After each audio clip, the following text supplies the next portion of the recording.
Hello વિદ્યાર્થી મિત્રો, અગાઉના લેક્ચરમાં આપણે દ્રવ્ય શું છે તે જોયું હતું, તેમજ તેની લાક્ષણિકતાઓ જોઈ હતી, તેમજ તેની અવસ્થાઓ જોઈ હતી, ઘન પ્રવાહી અને વાયુ. તો હવે આજના લેક્ચરમાં આપણે જોવાનું છે કે શું આપણે તાપમાન વધારીએ તો તેની અવસ્થામાં પણ ફેરફાર થાય છે.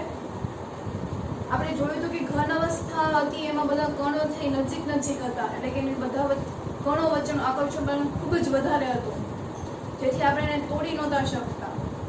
ત્યાર પછી પ્રવાહીમાં જોયું હતું કે કણો છે એ થોડા છૂટા હોય છે, એટલે કે થોડુંક આકર્ષણ બળ છે એ નિર્બળ હોય છે. ત્યાર પછી આપણે વાયુ અવસ્થામાં જોયું હતું કે કણો છે એ ખૂબ જ દૂર હોય છે, એ બધા કણો વચ્ચેનું આકર્ષણ બળ ખૂબ જ ઓછું હોય છે. તો હવે આપણે જોવાનું છે આ ત્રણ અવસ્થામાં કે શું આ તાપમાન બદલાવી આપણે તો તેનામાં ફેરફાર થાય છે કે નહીં. તો એક આપણે ઉદાહરણ જાણીએ છીએ પાણીનું.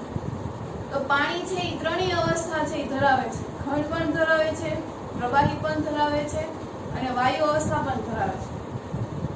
તો એ જોઈએ આપણે. તો આપણો ટોપિક છે કે શું દ્રવ્ય પોતાની અવસ્થા છે એ બદલાવી શકે છે. તો એ આપણે પાણીનું ઉદાહરણ લઈએ કે પાણી છે એ ત્રણેય અવસ્થા ધરાવે છે. પાણી ત્રણેય અવસ્થા ધરાવે છે.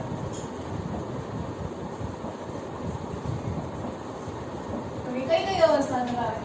તો કે આપણે ઘન સ્વરૂપમાં જોયું હોય તો બરફ. પાણીને છે આપણે ફ્રીજમાં મૂકી દેતા તો એ બરફ બની જાય છે. એવી રીતે પ્રવાહી સ્વરૂપમાં જોયું હોય તો પાણી તો છે જ. વરાળ સ્વરૂપમાં આ જ પાણીને આપણે ઉકાળીએ છીએ તો આપણને બાષ્પ સ્વરૂપમાં એટલે કે વરાળ સ્વરૂપમાં આપણને મળે છે. એટલે કે પાણી છે એ ત્રણેય અવસ્થા છે એ ધરાવે છે. તો આપણને અહીંયા એક પ્રવૃત્તિ આપી છે. એ પ્રવૃત્તિમાં એવું છે કે એક બીકર લેવાનું છે, એમાં બરફ લેવાનો છે, ત્યારબાદ આ બીકરને આપણે ગરમ કરવાનું છે. એટલે કે બરફ પછી ધીરે ધીરે પીગળવાનું છે એ શરૂ કરશે.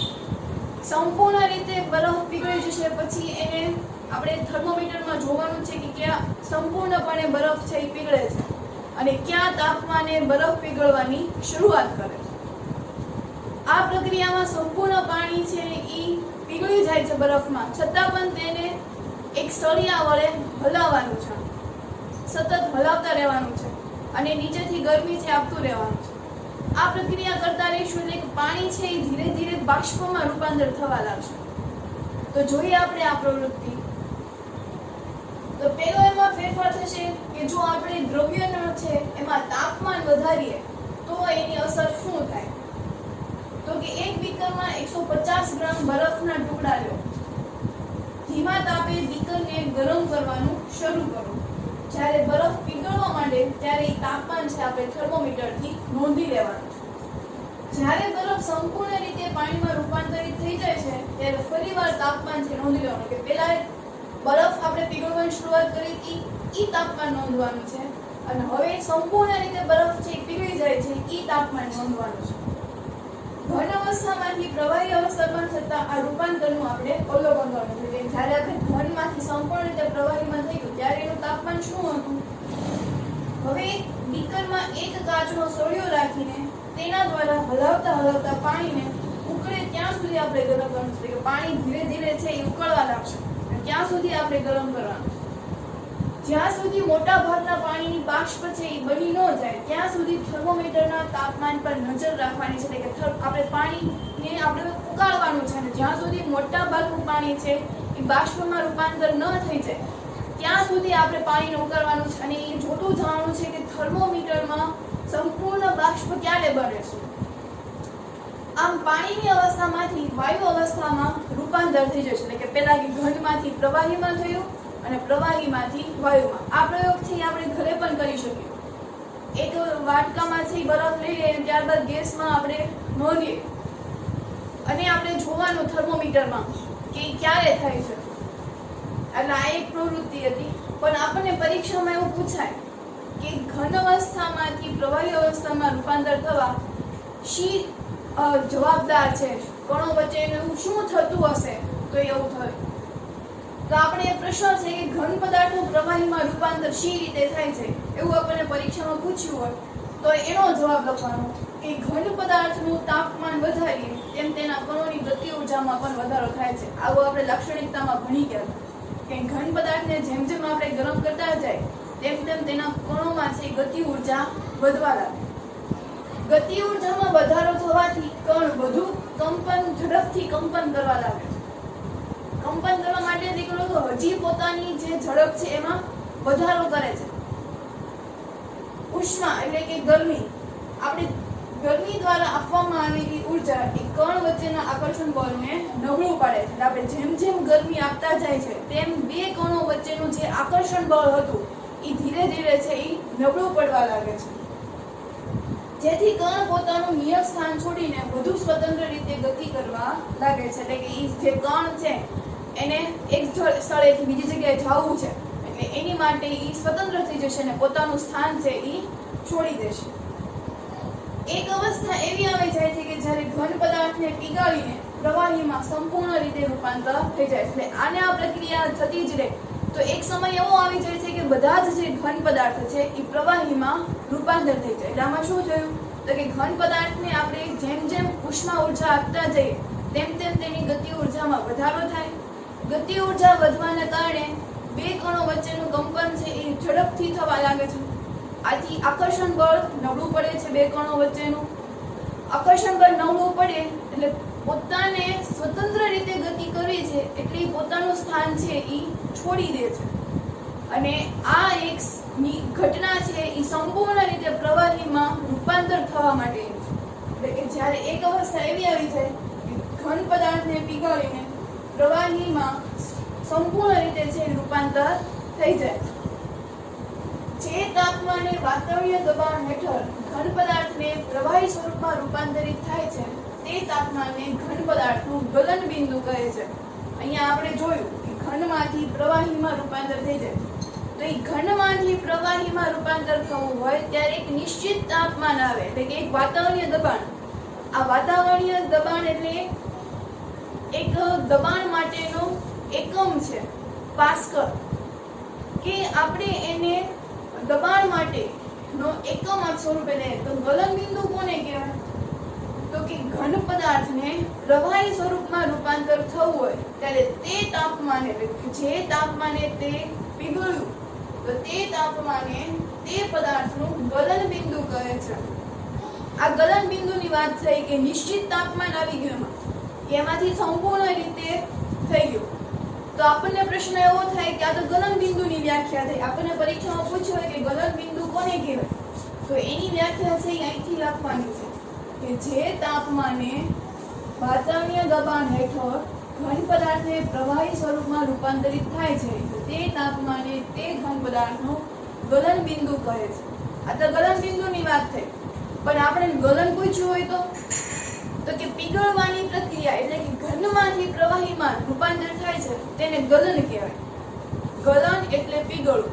જ્યારે બરફ પીગળવાની શરૂઆત કરે છે ત્યારે એને ગલન કહેવાય.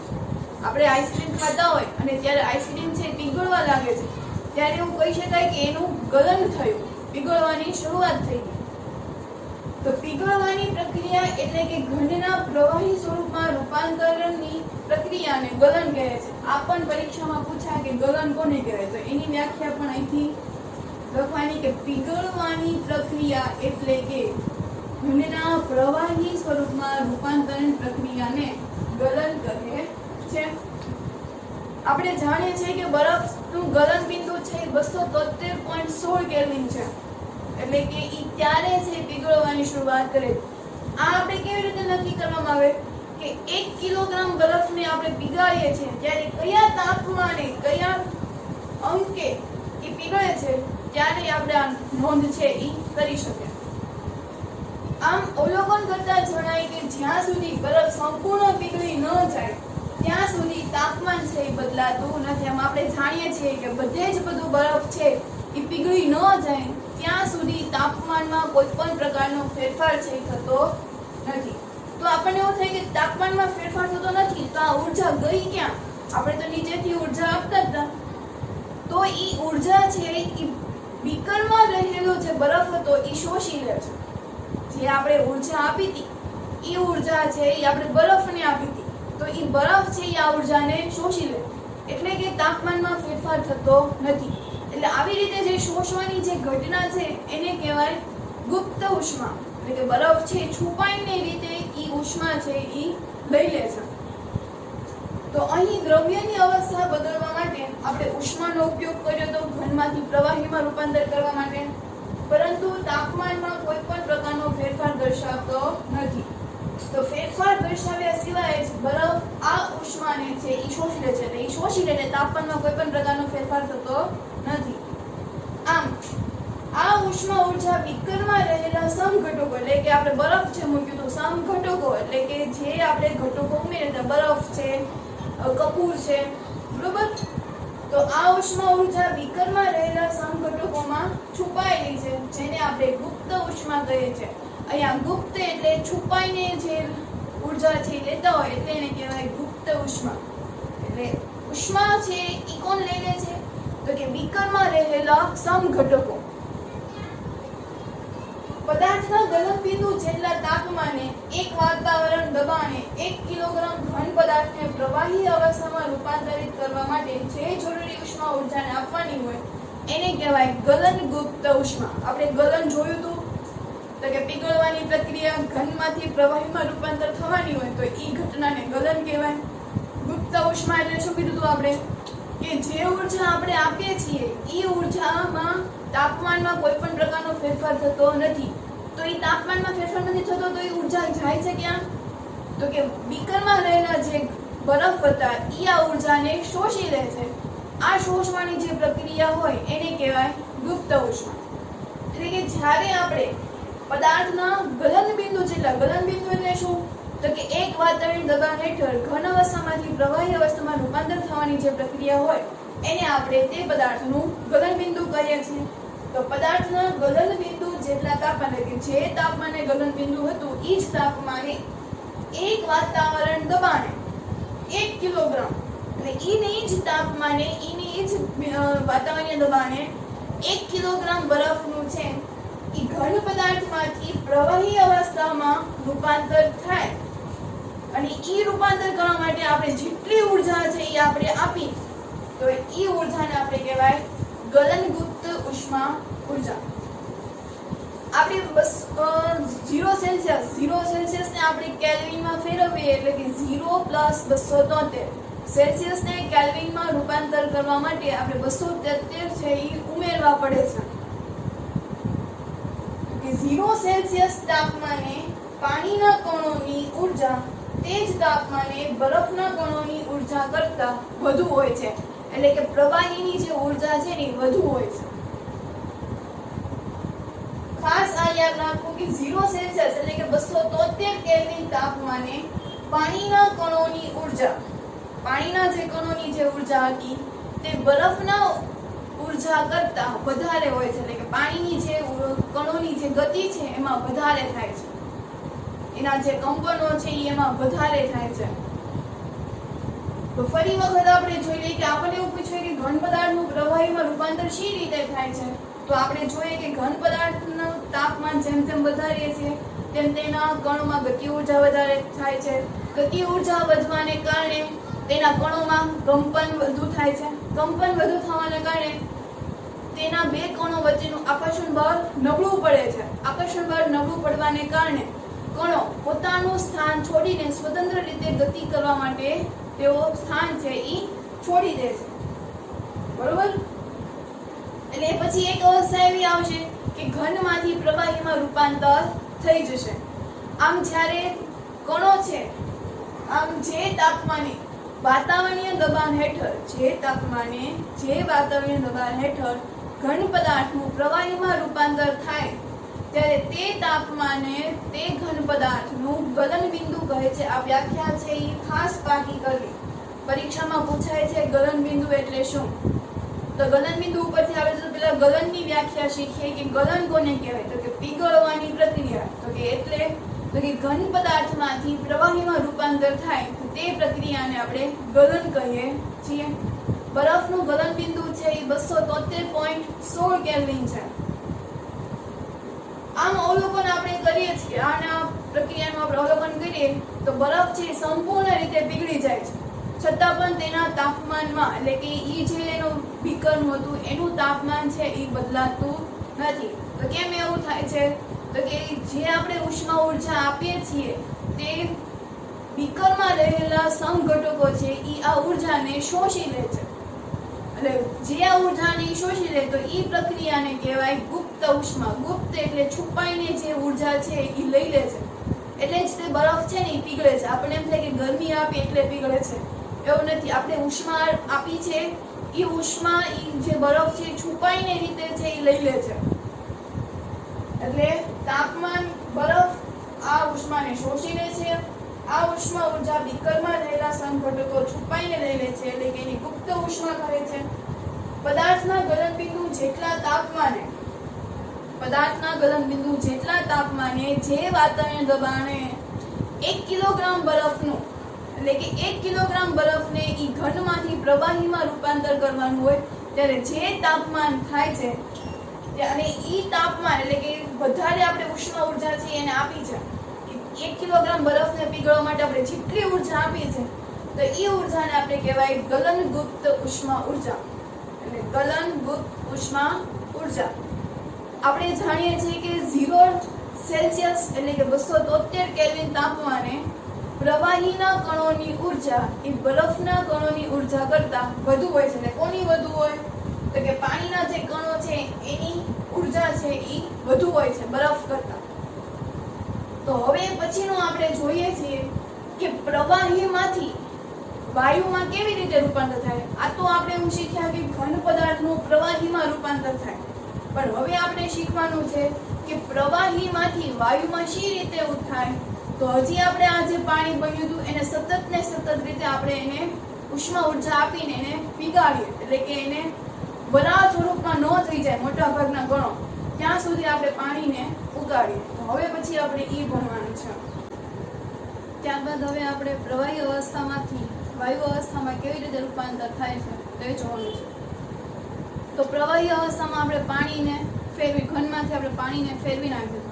ત્યારબાદ હવે આ જ પાણીના જે કણો છે એને સતત ઉષ્મા છે એ આપતું રહેવાનું છે. એટલે જેવી રીતે ઘનમાંથી પ્રવાહી અવસ્થામાં જે રીત થઈ હતી, એટલે કે કણોને આપણે ઉર્જા આપી હતી, ત્યારબાદ તેના ગતિ ઉર્જામાં વધારો થયો, ત્યારબાદ તેના કંપનો થવા લાગ્યા કણો વચ્ચે, એથી આકર્ષણ બળ છે એ નબળું પડી ગયું, પોતાની જગ્યાથી બીજી જગ્યાએ જવા માટે તેઓ સ્વતંત્ર થઈ ગયા હતા. તેવી જ રીતે હવે પ્રવાહીમાંથી વાયુ અવસ્થામાં પણ રૂપાંતર થવા માટે આ જ છે એ ઘટના બનશે. એટલે કે જ્યારે આપણે પાણીને ઉષ્મા ઉર્જા આપીએ છીએ ત્યારે કણો વધુ ઝડપથી ગતિ કરે છે. જેવી રીતે ઘન પદાર્થમાંથી આપણે પ્રવાહીમાં રૂપાંતર કરવા માટે ઉષ્મા ઉર્જા આપી હતી, એમ ત્યારે તેના કણોમાં પણ ગતિ ઉર્જામાં વધારો થયો હતો. એવી જ રીતે પ્રવાહીમાંથી વાયુમાં રૂપાંતર કરવા માટે આપણે ગરમી આપીએ છીએ ત્યારે તેના કણોમાં પણ વધારો થાય છે. એક નિશ્ચિત તાપમાન સુધી પહોંચીને કણોમાં એટલી ઉર્જા આવી જાય છે કે જેથી તે પરસ્પરના આકર્ષણ બળ તોડીને સ્વતંત્ર થઈ જાય. ઘન પદાર્થમાં પણ એવું થતું કે ગતિ ઉર્જાને કારણે તેના કણો વચ્ચે કંપન છે વધુ ઝડપથી થવા લાગ્યું હતું, આથી તેના આકર્ષણ બળો છે એ નબળા પડી જતા હતા. તેમ આમાં પણ એક સમય એવો આવશે કે જેથી બંને કણો વચ્ચેનું આકર્ષણ બળ છે એ તૂટી જશે અને એક સ્વતંત્ર રીતે ગતિ કરવા માટે તેઓ એક સ્થાનેથી બીજા સ્થાને જશે.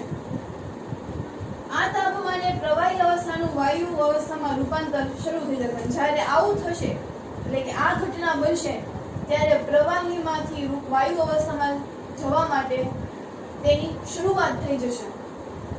એક વાતાવરણ દબાણે જે તાપમાને પ્રવાહી ઉકળવા લાગે છે તે તાપમાને પ્રવાહીનું ઉત્કલન બિંદુ કહે છે. એટલે કે એક વાતાવરણ દબાણે જે તાપમાન આપણે જે નોંધ્યું હતું એ તાપમાને પ્રવાહીને વાયુમાં રૂપાંતર થવા માટે એક વાતાવરણ દબાણે જે તાપમાને પ્રવાહી અવસ્થામાંથી વાયુ અવસ્થામાં રૂપાંતર થઈ જાય ત્યારે તે પ્રવાહીનું તે તાપમાને પ્રવાહીનું ઉત્કલન બિંદુ કહે છે.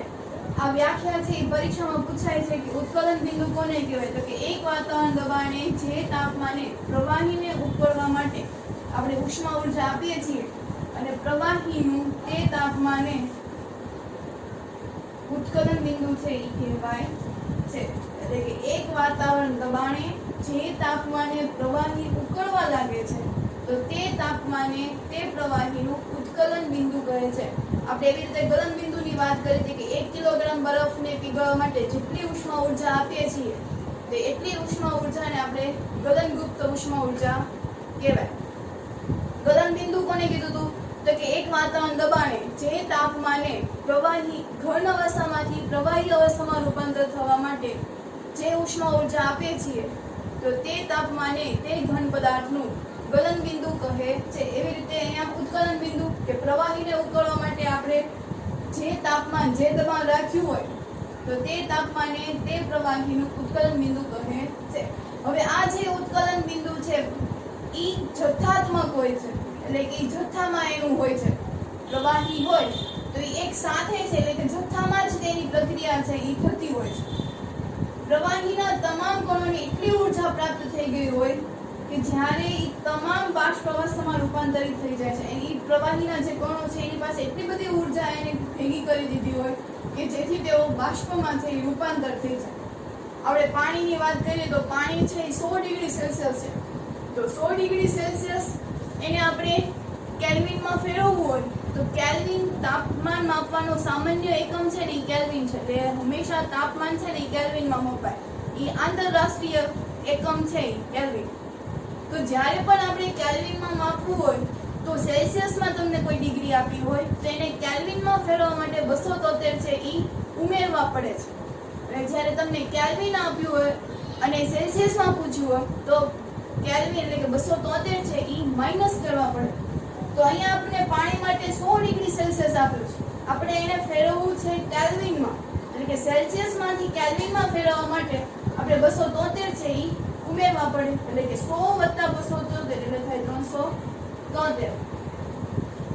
373 કેલ્વિન તાપમાને પાણીની બાષ્પના કણોમાં તે જ તાપમાને પાણીના કણો કરતાં વધુ ઉર્જા હોય છે, એટલે કે પાણીની બાષ્પ માટે આપણે વિચારીએ તો 373 કેલ્વિન પાણીની બાષ્પના જે કણો છે એના કરતાં પાણીના જે કણો છે એની કરતાં વધારે હોય, એટલે કે આમાં પાણીની વરાળ, અહીંયા બાષ્પ એટલે વરાળ, કે વરાળના કણોમાં પાણીના કણો કરતાં વધુ ઉર્જા હોય છે। એટલે જ તે આપણે જ્યારે વરાળ છે એ નીકળતી હોય ને તો એ આપણને વરાળથી દાઝ્યા અને જ્યારે પાણી આપણા પર પડ્યું હોય તો એના કરતાં વરાળથી દાઝ્યા હોય ને એ વધુ આપણને ગરમ લાગે છે, કારણ કે વરાળની જે બાષ્પ છે એમાં કણોની ગતિ ઉર્જા ખૂબ જ વધારે હોય છે, એની પાસે એટલી બધી ઉર્જા હોય છે કોના કરતાં કે પાણીના કણો કરતાં, એટલે કે પાણી આપણને ગરમ નહીં લાગે, વરાળ આપણને છે ને વધુ ગરમ લગાડશે। એટલે કે 373 કેલ્વિન તાપમાને પાણીની બાષ્પ એટલે કે વરાળના કણોમાં તે જ તાપમાને, એટલે કે બંનેનું તાપમાન સરખું હતું, વરાળની બાષ્પ વરાળ પણ એ જ તાપમાને કે જેટલું પાણી જે તાપમાને ગરમ હતું તો તે જ તાપમાને પાણીના કણો કરતાં વધુ ઉર્જા હોય છે, એટલે કે બાષ્પ પાસે વધુ ઉર્જા હોય છે, કોની કરતાં તો કે પાણીના કણો કરતાં। તો એવું શું કામ થાય તો કે વરાળના કણો છે એ બાષ્પીભવન ગુપ્ત ઉષ્માના રૂપમાં વધારાની ઉર્જા છે એ શોષી લે છે। એવી રીતે આપણે ઘન પદાર્થમાં જોયું હતું તો કે ઘન પદાર્થમાં છે એ બીકરમાં રહેલા જે સમઘટકો છે એ વધારાની જે ઉષ્મા ઉર્જા છે એ શોષી લે છે, એવી જ રીતે વરાળ છે એ પણ વધારાની ઉર્જા છે એ શોષી લે છે। તો અત્યારે પ્રક્રિયા થઈ શું તો કે ઘનમાંથી આપણે ઘન અવસ્થા હતી તેને આપણે ગરમી આપતા ગયા, આપણે બરફનું ઉદાહરણ લઈએ કે બરફને આપણે ગરમી આપતા હતા એટલે પ્રવાહી અવસ્થામાં રૂપાંતર થયું, એટલે કે પાણીમાં રૂપાંતર થયું। આ પ્રવાહી અવસ્થાને આપણે વધુ ગરમી આપી એટલે શેમાં રૂપાંતર થયું વાયુ અવસ્થામાં। આવી જ રીતે ઊંધું આપણે વિચારીએ કે જ્યારે આપણે ગરમ પાણી મૂક્યું હોય છે અને ઉપર ડીશ ઢાંકેલી હોય છે અને એને તમે એમને રહેવા દો તો વરાળને કારણે પાણીની જે બાષ્પ છે એ ડીશમાં છે એ લાગી જશે, એટલે કે એ ઉપર ચોંટી જશે, એટલે કે આપણે જો ઠંડુ પાડીએ તો ફરી પાછું એ વરાળમાંથી શેમાં રૂપાંતર થાય પાણીમાં। પાણીને જેમ આપણે ઠંડુ કરીએ ફ્રીજમાં મૂકીએ પાણીને તો એ બરફ સ્વરૂપમાં રૂપાંતર થાય, એટલે કે ઘન અવસ્થામાં આવી જાય, એટલે કે ઘન અવસ્થાને જો ગરમી આપીએ તો પ્રવાહી અવસ્થામાં રૂપાંતર થાય, પ્રવાહીને ગરમી આપીએ તો વાયુ અવસ્થામાં। ઉલટું વિચારીએ તો કે વાયુ અવસ્થાને જો આપણે ઠંડુ પાડી દીધું, આપણે ઠંડુ પડવા દીધું હતી ડીશ જે ગરમ તપેલી હતી એને, તો એમાંથી શેમાં ફરી ગયું પ્રવાહી અવસ્થામાં, એટલે કે પાણીમાં। પ્રવાહી અવસ્થામાં ઠંડુ પાડીએ તો એ ઘન અવસ્થા એટલે કે બરફમાં જોવા મળે, તો અત્યારે આપણે આ કર્યું. તો હવે આપણને એવું પરીક્ષામાં પૂછ્યું હોય કે પ્રવાહી અવસ્થામાંથી વાયુ અવસ્થામાં રૂપાંતર શી રીતે થાય છે, તો એનો જવાબ છે એ તમારે અહીંયા સુધી છે એ લખવો પડે કે આવું એટલા માટે થાય છે કે વરાળના કણો બાષ્પના કણો કરતા વધારાની ઉર્જા છે એ શોષી લે છે. બાષ્પીભવન છે, ગુપ્ત ઉષ્મા છે એને શોષી લે. તો એનો જવાબ છે એ અહીંથી લઈને અહીંયા સુધી લખવો પડે. 3 માર્ક્સમાં છે એ પ્રશ્ન પૂછાય છે કે ઘન અવસ્થામાંથી પ્રવાહી અવસ્થામાં રૂપાંતર શી રીતે થાય છે, અથવા તો પ્રવાહી અવસ્થામાંથી વાયુ અવસ્થામાં રૂપાંતર શી રીતે થાય છે. હવે આપણે જોઈએ તો આપણે આમ તાપમાન બદલતા પદાર્થને એક અવસ્થામાંથી બીજી અવસ્થામાં રૂપાંતર કરી શકાય છે. અહીંયા પણ આપણે તાપમાન જ ફેરવતું ને, તો અહીંયા જે ઘન અવસ્થા હતી એ જેનું તાપમાન હતું એને કરતા તાપમાન છે એ વધાર્યું, એટલે કે તાપમાન બદલતા પદાર્થને એક અવસ્થામાંથી બીજી અવસ્થામાં રૂપાંતર થાય છે. આમ પદાર્થને ગરમ કરતા તેની અવસ્થા છે એ બદલાય છે. ઠંડુ પાડીએ તોય તેની અવસ્થા બદલાય. ગરમ કરવાથી પ્રવાહીમાં રૂપાંતર થઈ જાય. કોઈ પણ ઘન પદાર્થને જો આપણે ગરમ કર્યું હોય તો એ પ્રવાહીમાં રૂપાંતર થઈ જાય અને પ્રવાહીમાંથી વાયુમાં. પણ અમુક કેટલાક પદાર્થો એવા હોય છે કે જે આપણે ઘન પદાર્થને ગરમ કરતા પ્રવાહીમાં રૂપાંતર થતા નથી, પણ સીધું જ વાયુ અવસ્થામાં છે એ રૂપાંતર થઈ જાય છે. એટલે ગરમ કરવાથી પ્રવાહીમાં રૂપાંતર થઈ જાય છે અને પ્રવાહીમાંથી વાયુમાં રૂપાંતર થઈ જાય છે. પરંતુ કેટલાક પદાર્થને ગરમી આપતા પ્રવાહી અવસ્થામાંથી રૂપાંતર થયા વિના સીધા જ ઘન અવસ્થામાંથી વાયુ અવસ્થામાં રૂપાંતર થઈ જાય છે. અને ફરી પાછું જો આપણે એને ઠંડુ પાડીએ તો એ વાયુ અવસ્થામાંથી જ સીધું ઘન અવસ્થામાં રૂપાંતર થઈ જાય. એક આપણે પ્રયોગ કરવો હોય તો કપૂરની ગોટી અથવા તો નવસાર એમોનિયા ક્લોરાઇડ, તો આ બંને પદાર્થોને આપણે ગરમ કરીએ છીએ તો પ્રવૃત્તિ તમને આપી છે ટેક્સ્ટબુકમાં કે એક નવસાર અથવા તો કપૂર એ બંનેના ઝીણા ઝીણા ટુકડા છે એને એક ડીશમાં લ્યો. ત્યારબાદ આ ડીશની ઉપર ઊંધી કાચની જે ગળણી છે એ ઢાંકી દો અને જે એનું જે બહારનું ભાગ હોય છે, કાચની ગળણી ના હોય તો આપણે પેટ્રોલ માટેની આવે છે ગળણી જેવી, આવી રીતે હોય છે.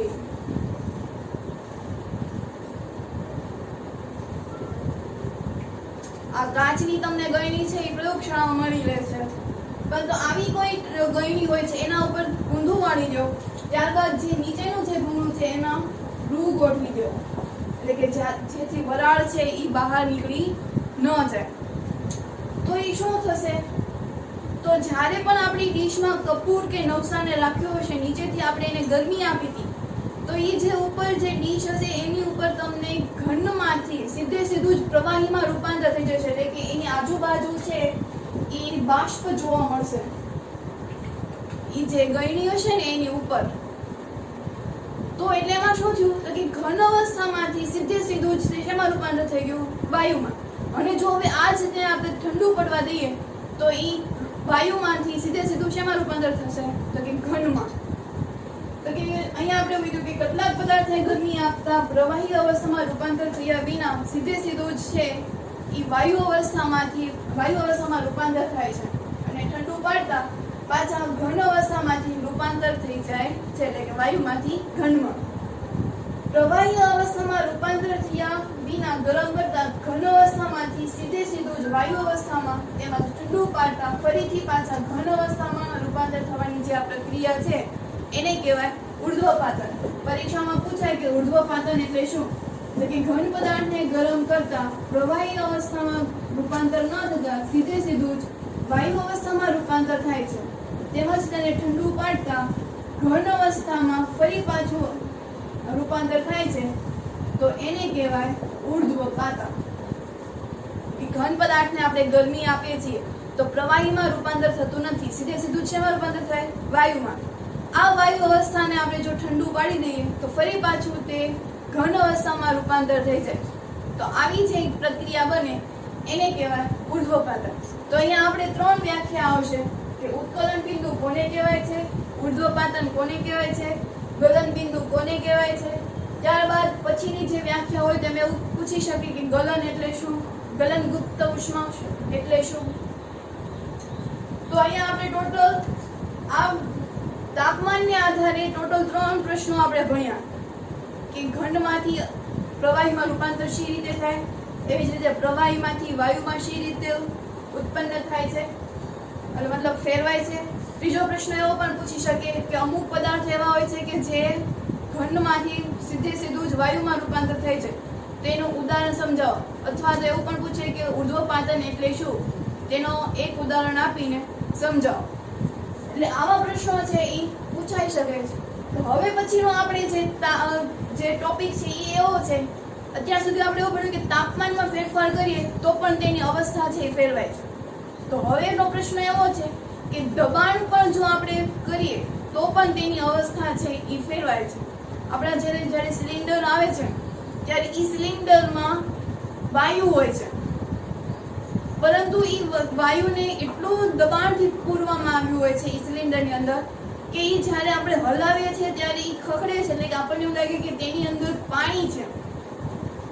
એટલે જ તે કે જો વાયુને આપણે દબાણપૂર્વક જો ભરવામાં આવે કોઈ સિલિન્ડરમાં તો તે પ્રવાહી અવસ્થામાં છે રૂપાંતર થઈ જાય છે. હવે આપણે એના વિશે હવે ભણીએ. ત્યારબાદ હવે આપણે દબાણના આધારે અવસ્થામાં શું ફેરફાર થાય છે તેના વિશે ભણીએ. અહીંયા 3 એક આકૃતિ છે કે એક સિલિન્ડર છે, એમાં પહેલા વાયુઓને ભરવામાં આવે છે, એટલે કે વાયુઓના જે કણો છે એ થોડા છૂટા છૂટા છે. ત્યારબાદ તેને પિસ્ટન દ્વારા તેને દબાવવામાં આવે છે. જ્યારે દબાવવામાં આવે છે ત્યારે તેના કણો છે એ થોડા નજીક આવે. હજી તેને દબાણ આપવામાં આવે છે, એટલે કે તે પ્રવાહીમાં પછી રૂપાંતર થઈ જાય છે, એટલે કે વાયુમાંથી ડાયરેક્ટ છે એ પ્રવાહીમાં રૂપાંતર થઈ જાય. આપણે એવું જોયું હતું, આપણે અત્યાર સુધી ઘણા બધા જોયા હતા કે દ્રવ્યના કણો છે એની અવસ્થા જુદી જુદી હોય છે, કણોની લાક્ષણિકતાઓ એ પણ તેની જુદી જુદી હોય છે.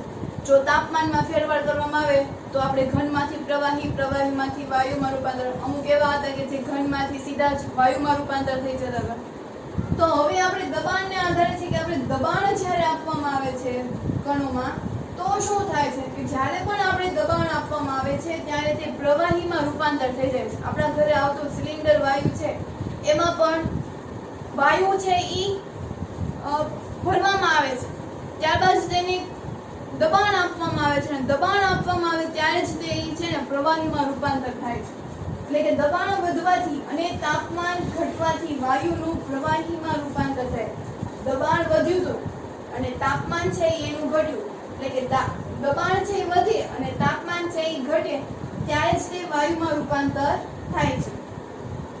જો વાતાવરણીય દબાણ એક વાતાવરણ હોય તો ઘન CO2 પ્રવાહી અવસ્થામાં આવ્યા વિના જ સીધો જ વાયુ અવસ્થામાં રૂપાંતર થઈ જાય છે, અને તેને કારણે જ તે CO2 છે એ સૂકો બરફ કહે છે. સૂકો બરફ એટલે શું કે આપણે જ્યારે બી ટ્રાવેલિંગ કરતા હોઈએ છીએ ત્યારે વસ્તુને ઠંડુ રાખવા માટે તમે થર્મોકોલના બોક્સમાં જે બરફ જોયા હશે કે સરળતાથી પીગળે નહીં, તો એને કહેવાય CO2 દ્વારા બનતો બરફ, એટલે કે સૂકો બરફ.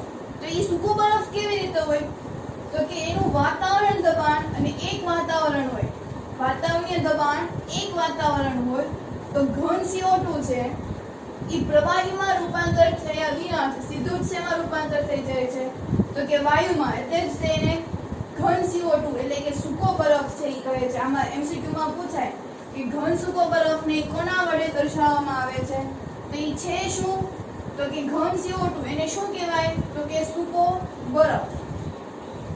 પ્રોસેસ શું થાય છે એ સૂકો બરફ બનાવવા માટે તો કે જો વાતાવરણીય દબાણ છે એ એક વાતાવરણ હોય, એક વાતાવરણ એટલે કે એનું મૂલ્ય છે અરાઉન્ડિંગ 1.05 ગુણ્યા 10⁻⁴ પાસ્કલ હોય છે.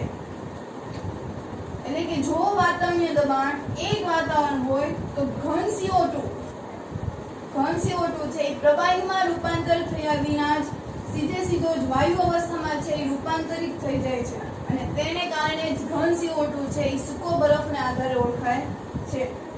આમ આપણે કહી શકાય કે પદાર્થની અવસ્થાઓ કે જે ઘન પ્રવાહી ને વાયુ હતી એ દબાણ અને તાપમાનના આધારે નક્કી થાય છે કે જો આપણે દબાણ વધારે ઘન પદાર્થ તો એ વાયુમાં રૂપાંતર થઈ જાય છે. જો તાપમાનમાં ફેરફાર કરવામાં આવ્યો હોય તો ઘનમાંથી પ્રવાહીમાં, પ્રવાહીમાંથી વાયુમાં. તો અહીંયા એક ચાર્ટ દોરેલો છે કે કોઈ એક ઘન પદાર્થ છે, એ ઘન પદાર્થને ગલન એટલે આપણે વાત કરવાની હતી કે પીગળવાની પ્રક્રિયા, એટલે કે જ્યારે ઘન પદાર્થને આપણે ગરમ કરીએ છીએ ત્યારે તે પ્રવાહીમાં રૂપાંતર થાય છે. પ્રવાહીને આપણે વધારે ગરમ કરીએ છીએ ત્યારે તેનું બાષ્પીભવન થાય છે. બાષ્પીભવન એટલે કે વાયુ સ્વરૂપમાં રૂપાંતર થઈ જાય. આવી જ રીતે જો આપણે ઊંધી પ્રક્રિયા કરીએ તો કે ઘનમાંથી પ્રવાહીમાં રૂપાંતર થયા વિના જ વાયુમાં રૂપાંતર થતું હોય તો એને કહેવાય ઉર્ધ્વપાતન. વાયુમાંથી પ્રવાહીમાં રૂપાંતર થાય, વાયુમાંથી પ્રવાહીમાં એટલે કે બાષ્પમાંથી પાણીમાં, તો એને કહેવાય સઘનન. અને પ્રવાહીમાંથી ઘનમાં પરિણમે છે તો એને કહેવાય ઘનીકરણ. ફરી ઘનને આપણે ગરમ કરીએ છીએ તો એ પ્રવાહીમાં રૂપાંતર થાય તો એને કહેવાય ગલન. પ્રવાહીને વાયુમાં રૂપાંતર કરવાનું હોય તો એને કહેવાય બાષ્પીભવન. અને વાયુને આપણે ઘનમાં કરવું છે તો એને કહેવાય ઉર્ધ્વપાતન. આપણે જોયું તો એનું ઉદાહરણ કે એમાં આપણે કપૂર અને નવસાર એ બંનેનું ઉદાહરણ સમજ્યું કે ઘનમાંથી ડાયરેક્ટ વાયુમાં રૂપાંતર થઈ જાય તો એને કહેવાય ઉર્ધ્વપાતન. એને ઠંડુ પાડી દેતા તોય તે વાયુમાંથી ઘનમાં જ રૂપાંતર થાય છે તો એને પણ કહેવાય ઉર્ધ્વપાતન. વાયુમાંથી પ્રવાહીમાં, પાણીની બાષ્પ વરાળમાંથી પાણીમાં રૂપાંતર થાય છે તો એને કહેવાય સઘનન. પ્રવાહીમાંથી ઘનમાં રૂપાંતર થાય તો એને કહેવાય ઘનીકરણ. તો હવેના પછીના આપણે લેક્ચરમાં જોશું કે બાષ્પીભવન છે શું, એ શેના આધારે બાષ્પીભવન થાય છે, એના પરિબળો કયા કયા છે. તો હવે આપણે એના વિશે આગળ ભણશું. અત્યારે આપણે અહીંયા સુધી રાખીએ. હોમવર્કમાં તમારે 3 સવાલ લખવાના છે. પહેલો સવાલ એ રહેશે કે ઘનનું પ્રવાહીમાં શી રીતે રૂપાંતર થાય છે.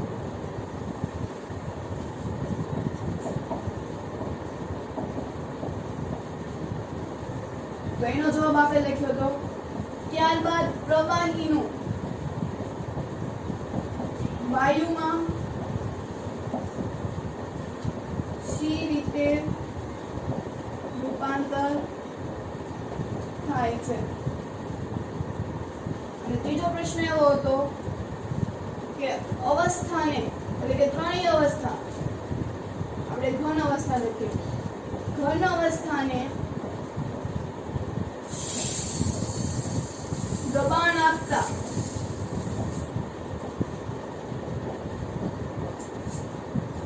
શું થાય છે.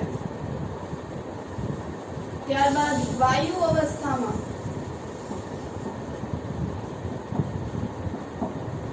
દબાણ આપતા